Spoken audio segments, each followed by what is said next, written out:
In this video, you'll learn how to do the crisscross Hungarian stitch. It's a diagonal stitch that's great for backgrounds, landscape, articles of clothing, or any decent sized area that could benefit from some texture. Since it's a true diagonal stitch, it's easier to compensate than most, but we do recommend waiting until you've completed your stitch area to compensate. It's a stitch made up of two parts. Part one is a group of 3 stitches that alternates directions each row, and part two is a cross stitch over one intersection. We also recommend doing all of part one before jumping to part two. To begin, you'll pull up through the back of your canvas, skip over one hole, and drop down into the following hole.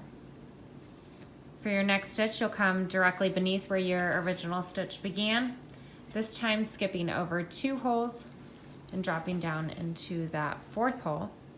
Then you'll come directly next to where your second stitch began, skip over 1 hole and drop down into that 3rd hole.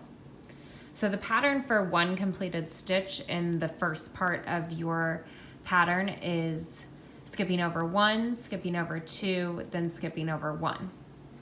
Now I'll come to skip the following intersection and begin in the same row that my first stitch began to start my second stitch.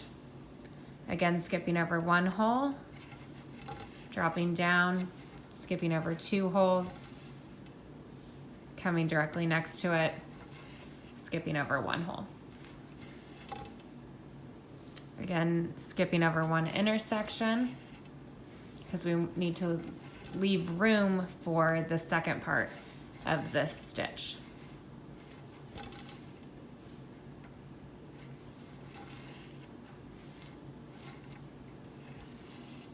Now, once you've completed your first row, you will come drop down and switch directions of your stitch.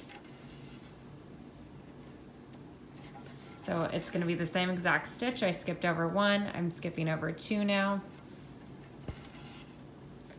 And I'll skip over 1 again. And your middle stitch is going to go into the middle of your stitch above. So you can see that I am skipping over 1, 2, and then I kind of have to lift up my previous stitch in that first row to get my needle in to complete that second stitch. It is easiest to go left to right for your first row just to keep in line with the direction of stitches, because then when you drop down to do your second row and go right to left, you're just going to keep on the diagonal of the direction that you're going.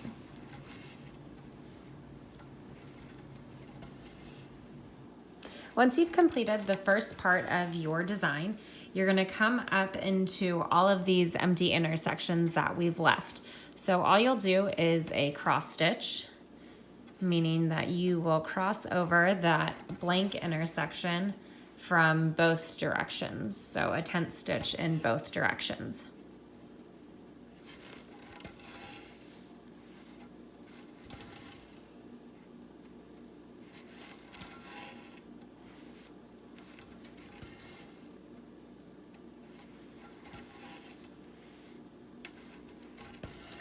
And this is where you can have some fun with this stitch. You can see that I'm using a complementary color in Silk Lame braid for the second part of the stitch. Sometimes you could use a bead, you could use fireworks, you could use a totally different color than your original color, just in the same fiber.